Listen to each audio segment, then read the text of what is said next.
예전에 수능 만점자들이 이제 인터뷰를 하게 될 때 이 수능 만점의 비결이 무엇인지 물어보면 답하는 단골 답변이 있었습니다. 그게 바로 교과서 위주로 공부했습니다. 라는 이제 답변이었는데요. 이게 웃긴 게요. 정말 이 답변대로 이야기했다면 모든 학생들이 수능에서 만점을 받았을 겁니다. 그런데 사실 결국 결과를 보면 그렇지 않잖아요. 누군가는 더 높은 성적을 받아서 좋은 대학을 가고 누군가는 그만큼 좋은 성적을 받지 못하는 일들이 있습니다. 사실 이 말의 이면에는 내가 좋은 대학을 가고 흔히 말하는 성공한 인생을 살기 위해 남들과 다른 헌신이 있고 더 많은 시간을 쓰고 그래서 다른 무언가를 포기했다라는 겁니다. 그럼 이렇게까지 하는 이유는 무엇일까요? 바로 우리는 때로 높은 위치에 오르고 좋은 것을 누리는 남들과 다른 인생을 꿈꾸고 있기 때문입니다. 남들과 다른 인생의 모습은 각자 조금씩 다르리라 생각합니다. 누군가는 아프지 않은 건강일 수 있고요. 누군가는 돈을 많이 버는 것, 또 누군가는 높은 위치, 명예를 얻는 것, 혹은 원하는 것을 다 하며 살아가는 삶 등등일 수 있습니다.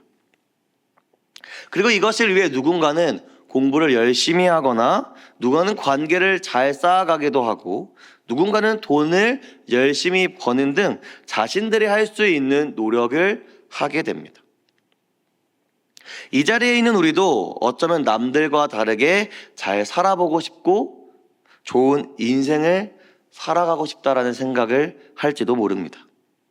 많은 돈을 가지고 기부했다라는 기사가 올라올 정도로 귀감이 될 수 있는 사람, 재력과 높은 위치, 명예를 가진 뛰어난 사람, 적어도 이 교회 안에서 인기가 많고 사람들이 좋아할 수밖에 없는 사람이 되고 싶다는 생각을 가질 수 있다고 생각합니다. 이렇게 우리가 생각하는 남들과 다른 인생은 보통 남들과 다른 훨씬 좋은 인생을 생각하게 됩니다. 그런데 성경에서도 남들과 다른 인생에 대해서 이야기하고 있습니다. 특별히 오늘 본문에서는 예수님의 모습을 통해 남들과 다른 인생을 말해주고 있습니다. 세상은 남들보다 더 높은 위치, 더 높은 재력, 더 좋은 형편과 편안한 남들과 다른 인생을 살아야 한다고 이야기합니다. 남들과 다른 인생을 살기 위해 그 준비 과정 또한 남들과 다르게 더욱 열심히 치열하게 노력해야 한다라고 이야기합니다. 내 시간을 쪼개가며 공부하고 더 열심히 일해야 한다고 말이죠. 그러나 오늘 본문은 세상이 말하는 남들과 다른 인생과 전혀 다른 방식을 말해주고 있습니다. 제대로서 살아가는 인생은 세상이 말하는 기준과 다른 모습이어야 함을 이야기합니다. 그렇다면 제자로 사는 인생은 남들과 어떻게 다른 인생일까요? 첫째로 믿음의 결단을 하신 예수 그리스도를 닮아가는 인생입니다. 오늘 말씀을 보면 예수님께서 세례를 받으러 나오고 계시는 장면을 이야기합니다. 그런데 여기서 우리는 한 가지 의문을 가지게 됩니다. 예수님은 왜 요한에게 세례를 받으시는가? 요한에게 세례를 받는다라는 것은 죄를 회개하기 위해 받는 것이었습니다. 그러나 예수님은 죄가 없으신 분이죠. 그렇기에 사실 요한의 세례를 받지 않아도 되는 분이셨습니다. 그럼에도 예수님은 요한에게 세례를 받으러 나오셨습니다. 왜 그러셨을까요? 하나님께서 자신이 사랑하시는 백성들을 향한 구원의 계획에 대한 순종의 결단, 그 구원하시기 위한 사역을 시작하겠다라는 믿음의 결단이었던 것입니다. 그리고 이 계획을 이루기 위해서는 예수님께서 죄인과 하나가 되고 동일시 되어야만 했습니다. 그래서 이 세례를 통해 죄인과 하나가 되신 것입니다.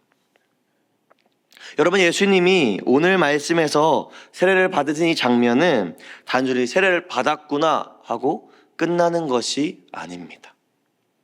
그래 하나님의 이 엄청난 계획에 순종하기로 결단하신 것입니다. 그런데 과연 이 결단이 정말 쉬운 결단이었을까요? 세례를 받아 죄인과 하나가 된다라는 것은 예수님께서 원래 가지신 상태에서 죄인의 위치로 낮아지셨다라는 거예요. 그러기로 순종하셨다라는 겁니다. 이뿐 아니라 이 결단은 결국 죄인들을 사랑하셔서 그들을 구원하시기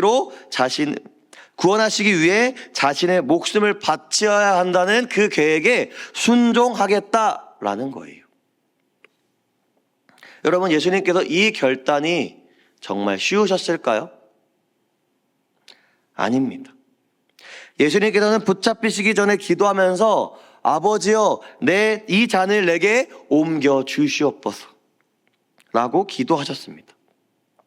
이건 그만큼 이 순종의 결단이 쉽지 않은 결단이었다라는 것을 보여주고 있는 것입니다.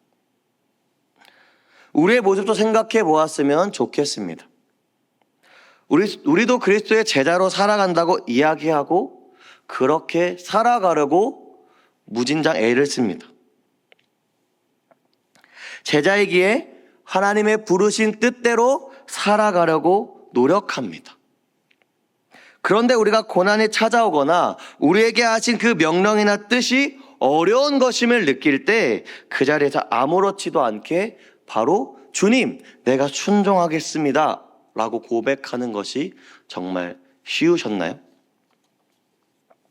당장 교회에서 어디 부서 어떤 사역의 자리를 섬겨주시면 좋을 것 같다라고 추천을 받아도 우리는 많은 고민을 하게 되잖아요. 우리의 상황을 보게 되지 않습니까? 물론 섬김의 자리에 나아갈 때 정말 하나님 앞에 묻고 고민하는 것은 정말 필요한 부분입니다. 그렇게 하나님의 뜻이 맞는지 확인하고 순종해 보려고 하지만 막상 선뜻 즉각적인 순종을 하기에는 나의 상황과 나의 여건들을 고려하게 되잖아요. 순종하기로 결단을 하더라도 우리가 선뜻 하나님의 뜻을 따르기를 주저하다가 겨우겨우 순종할 때가 있긴 합니다. 그런데 예수님께서는 그 쉽지 않은 결단을 담대하게 믿음으로 순종하게 되신 거예요. 왜요? 하나님의 뜻이기에, 하나님의 명령이기 때문입니다. 무엇보다 그 안에 완전한 하나님께서 자신들의 백성을 위한 가장 선한 뜻이 있음을 확신하셨기에 겸손과 헌신으로 종된 삶의 모습으로 순종하신 거예요. 여러분, 이와 같은 모습이 우리에게도 있어야 합니다. 우리가 제자로서 정말 열심히 하나님께 순종하며 살아가려고 하지만 쉽지 않습니다. 여기서 중요한 건 우리가 이 믿음의 결단을 하신 주님을 닮아갈 수 있는 근거는 우리의 결단력이 아니라 주님이 우리와 먼저 하나가 되셨기 때문입니다. 그 주님을 따를 때 하나님께서 우리가 믿음의 결단을 내리도록 하실 것이라고 확신해야 합니다. 예수님께서도 우리를 위하여 담대히 믿음의 결단을 하고 순종하셨듯이 우리와 먼저 하나 되신 예수님을 의지하며 우리를 부르시고 뜻하신 그 자리에 믿음의 결단으로 순종해야 합니다. 그러할 때 우리는 제자로서 남들과 다른 은혜의 인생을 살아갈 수 있는 것입니다. 그 안에서 우리를 사용하시며 놀랍게 일하실 은혜를 경험하는 인생이 될 것입니다. 그것이 우리가 살아갈 남들과 다른 인생입니다. 그렇다면 여러분은 지금 어떤 인생을 살아가고 계십니까? 어떤 상황에서도 예수님처럼 믿음으로 순종하기로 결단하는 인생을 살아가고 계십니까? 아니면 나의 환경을 따라 맞춰 살아가는 인생을 살아가고 계십니까? 바라기는 우리 모두가 어떤 상황에서도 우리를 위한 가장 선한 길을 준비하고 계시는 하나님을 확신하며 순종하겠다고 결단하는 남들과 다른 인생을 살아가시길 소망합니다. 둘째로, 고난의 길을 걷지만 순종하는 인생입니다. 오늘 말씀 12절에서 13절을 보면 예수님께서 광야에서 시험 받으시는 장면이 나타납니다. 여기서 이 시험으로 표현된 헬라어의 단어의 원어를 보면 주어진 임무와 그에 따른 제약을 누군가에게 위탁할 수 있는 자격, 또는 그 사람의 충성심이나 헌신의 정도를 파악하기 위해 대체로 고난의 역경을 통해 살피고 증명하는 것을 이라는 뜻을 가지고 있습니다. 그리고 마가복음에서는 예수님께서 광야로 시험 받으러 가는 모습에 대해 성령님께서 광야로 몰아내셨다라고 표현하고 있습니다. 이러한 표현들은 예수님께서 겪으신 고난의 상황도 하나님의 구원의 계획을 이루기 위한 준비 과정이라는 것을 보여줍니다. 무엇보다 예수님께서 겪으신 이 고난의 상황은 만만치 않았습니다. 마가복음에서는 이 내용을 자세히 기록하고 있지 않지만 마태복음 4장 2절에는 이 당시에 예수님의 상황을 이렇게 이야기합니다. 40일을 밤낮으로 금식하신 후에 줄이신지라. 당시 예수님의 상태는 매우 허기지고 배고픈 상태였습니다. 우리는 단 하루 한 끼만 먹지 않아도 엄청 힘들고 먹을 것으로 유혹해도 넘어갈까 말까 하게 됩니다. 예수님은 40일 아무것도 드시지 않는 채 육체적으로 매우 힘든 상황이셨습니다. 그 상황에서 광야에서 시험을 받으신 것입니다. 이 당시 예수님이 겪은 고난의 정도는 우리가 상상하는 그 이상이었을 것입니다. 매우 쉽지 않은 고난이었음에도 하나님의 구원 계획의 과정임을 믿고 그 큰 뜻을 준비하는 과정으로 그 시험을 감당하시고 결국 성공적으로 이겨내셨습니다. 예수님께서 받으신 고난과 시험은 당시 제자들에게, 그리고 오늘날 제자로서 살아가야 할 우리들에게도 동일하게 주어집니다. 남들과 다르게 더 좋은 인생을 살고 싶은데 제자로서 살아가는 인생은 다른 의미로 남들과 다릅니다. 겉으로 볼 때 믿지 않은 다른 사람들은 잘 살아가는 것 같지만 제자로서 살아가려고 하는 우리의 현실은 남들과 다르게 너무 힘들어 보이는 인생입니다. 가족을 먹여 살리기 위해 부단히 애를 쓰고 관계적으로 여러 환경적으로 힘듭니다. 그럼에도 내가 제자로서 하나님을 위해 열심히 살아가려고 애쓰는데 그 과정이 너무 어렵습니다. 그리고 나의 믿음이 흔들리게 되는 고난과 시험이 찾아오게 됩니다. 여러 상황, 여러 환경, 관계 등 여러 가지 방법으로 찾아오는 것이죠. 그 시험 속에서 사단은 끊임없이 우리가 죄를 지어 무너지도록 유혹합니다. 그러나 하나님께서는 그 시험을 주도하셔서 자신의 뜻을 준비하는 과정으로서 우리를 연단시키시고 훈련시키십니다. 이러한 시험은 우리가 제자로서 살아가는 동안 계속해서 끊임없이 찾아오게 됩니다. 그것이 우리에게 매우 버거울 수 있습니다. 그러나 성경은 우리가 이러한 시험을 감당해낼 수 있다고 이야기합니다. 특별히 고린도전서 10장 13절은 이렇게 이야기합니다. 우리 다 같이 고린도전서 10장 13절을 한 목소리로 읽어보도록 하겠습니다. 시작. 사람이 감당할 시험 밖에는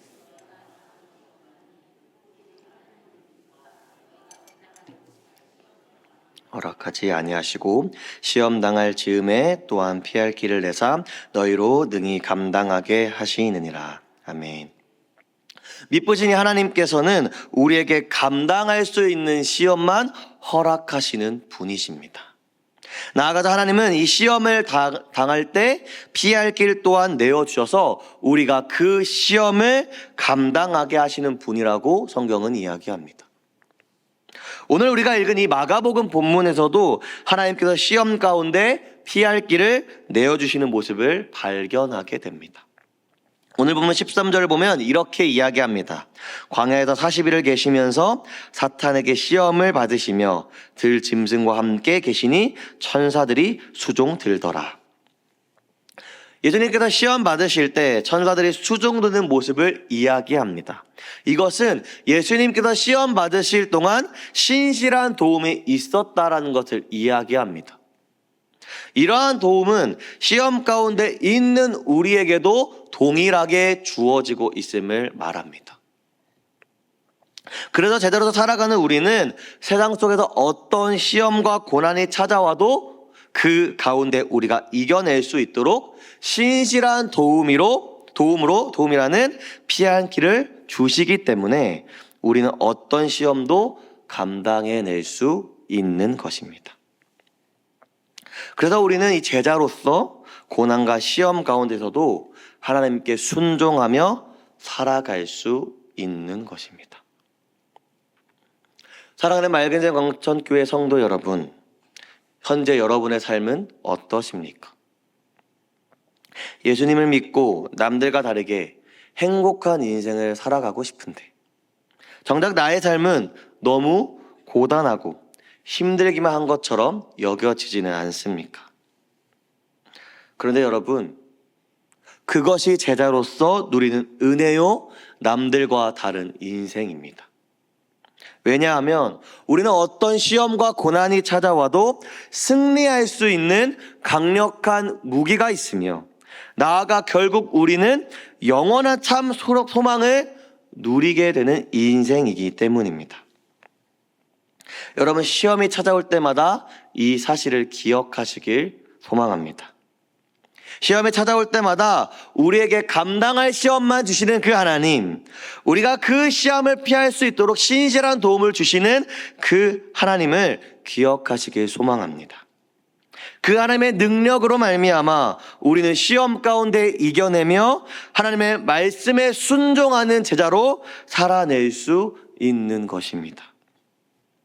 바라는 오늘 이 말씀을 기억하며 살아갈 때 우리의 삶이 때론 고난과 시험 가운데 있어서 남들과 다르게 힘든 인생일지 모르지만 결국 승리하며 진정한 은혜를 누리는 인생임을 기억하며 고난 가운데 우리를 도우시는 하나님께 순종함으로 남들과 다른 인생을 살아가는 우리 모두가 되기를 간절히 소망합니다.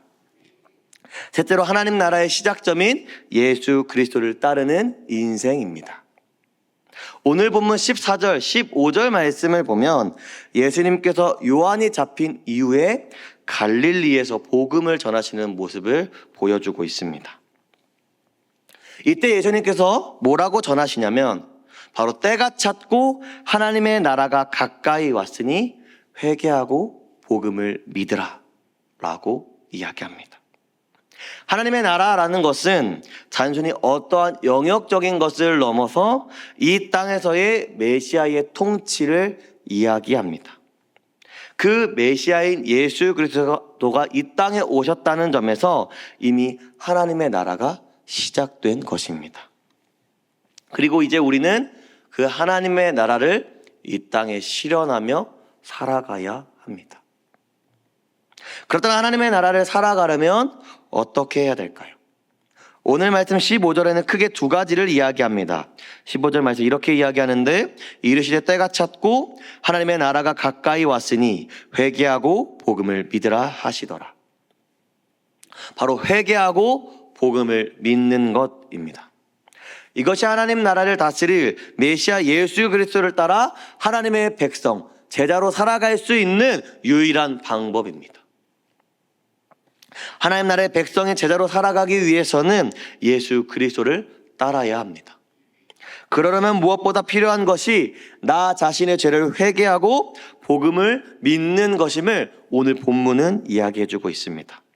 특별히 이 회개는 단순히 입술의 고백으로만 하는 것이 아니라 우리가 지은 죄의 모습을 끊어내고 우리의 마음과 삶의 방향을 하나님께로 되돌리는 것입니다. 그리고 우리를 구원하신다는 그 복음의 말씀을 믿는 것이 예수 그리스도를 따르기 위한 첫 걸음입니다. 제자로서 예수님을 따라 살아가는 인생은 바로 회개와 복음을 믿는 삶을 살아내는 것부터가 시작입니다. 우리가 그 예수님을 따르기로 결단할 때 우리는 이 땅에 사는 동안 하나님의 나라를 살아낼 수 있는 것입니다. 광야에서 요한이 복음을 전파하다 감옥에 잡힌 후에 예수님께서 그 바통을 받아 복음을 전파하셨습니다. 그리고 예수님은 우리를 구원하시기 위해 십자가에 달려 죽으시는 그 사명을 다 감당하시고 부활하여 승천하셨습니다. 그러면서 예수님께서는 이 복음 전파와 하나님 나라를 세워나가는 일을 맡기셨습니다. 그럼 이제 그 바통을 누가 이어받을까요? 바로 그 당시의 제자들, 그리고 오늘 제자로서 살아가는 우리들입니다. 우리가 이 땅에서 하나님 나라를 이루며 복음을 전파하는 제자로 살아가야 하는 것입니다. 물론 우리 힘으로는 그게 너무나도 잘 안 됩니다. 그러나 하나님 나라를 살아간다라는 것은 하나님의 통치에 전적으로 헌신하며 신뢰하는 것입니다. 그렇다면 나의 힘이 아니라 우리를 다스리는 그 하나님을 의지하고 그분이 주시는 힘과 지혜로 예수님을 따르는 것입니다. 이것이 우리에게 맡기신 복음 전파, 하나님 나라를 이루는 제자로서의 삶, 그 시작점이 예수 그리스도를 따르는 인생입니다. 그렇다면 여러분은 어떠십니까? 지금 나는 무엇을 따라 살아가고 계십니까?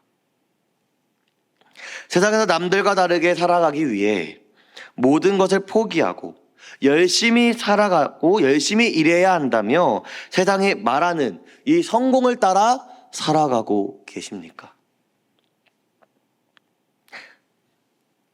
아니면 겉보기에 어려워 보이지만 하나님 나라를 이루실 예수 그리스도를 따라 살아가고 계십니까?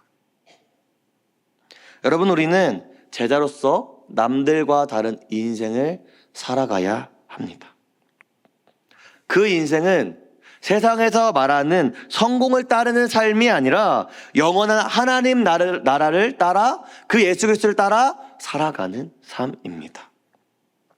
그러려면 그 시작점이 예수 그리스도를 따라 살아가야 합니다. 그래서 우리는 매 순간 우리의 죄를 회개하고 복음을 믿는 삶을 살아가야 하는 것입니다. 그렇게 우리는 예수 그리스도를 따르는 남들과 다른 인생을 살아야 합니다. 바로 오늘 이 말씀을 기억하며 살아갈 때 세상의 성공이 아니라 영원한 하나님 나라를 소망하며 그 시작점이자 하나님 나라를 이루실 예수 그리스도를 따르는 남들과 다른 삶을 살아내는 맑은 광천교회 성도 여러분 되시길 간절히 소망합니다. 말씀을 마무리하려고 합니다. 오늘 말씀에서 이야기하는 제자로서 살아가는 인생을 정리하는 한 단어가 떠올랐습니다. 그것은 바로 역설입니다. 우리는 남들과 다르게 뛰어나고 좋은 삶을 살아가고 싶어 합니다. 그래서 남들보다 애쓰고 노력하는 것이죠. 그런데 오늘 말씀에서 예수님은 도리어 높은 곳에서 죄인들과 함께 낮은 곳으로 오시는 선택을 하셨습니다. 남들은 높아지려고 하지만 예수님은 낮아지는 선택. 거기에 남들은 높은 곳에서 풍요롭고 편안한 인생을 살고 싶어 하지만 예수님은 고난 가운데 나아가고 거기서 하나님을 순종하는 삶을 선택하셨습니다. 여러분, 이러한 삶이 예수 그리스도를 따르기로 결단한 제자들이 살아야 하는 남들과 다른 인생입니다. 남들이 보기에 초라할지 모릅니다. 남들이 전혀 부러워하지 않는 인생일지 모릅니다. 그런데 그러한 제자의 삶이 역설적이게도 가장 복된 인생입니다. 초라해 보이고 남들이 부러워하지 않으며 고난이 있는 인생 같아 보일지 모르지만 결국 이러한 제자의 인생은 영원한 하나님 나라에 사는 가장 최고의 평안, 복을 누리는 남들과 다른 인생입니다. 여러분, 우리는 세상이 추구하는 남들과 다른 것이 아니라 예수 그리스도와 함께하는 남들과 다른 인생을 살아가야 하는 것입니다. 바라기는 오늘 이 말씀을 기억하며 살아갈 때 남들과 다르게 초라하게 보일지 모르지만 결국 영원한 소망을 누리는 예수 그리스도 안에서 남들과 다른 제자의 인생을 살아가는 맑은 샘 광천교회 성도 여러분 되시길 간절히 소망합니다.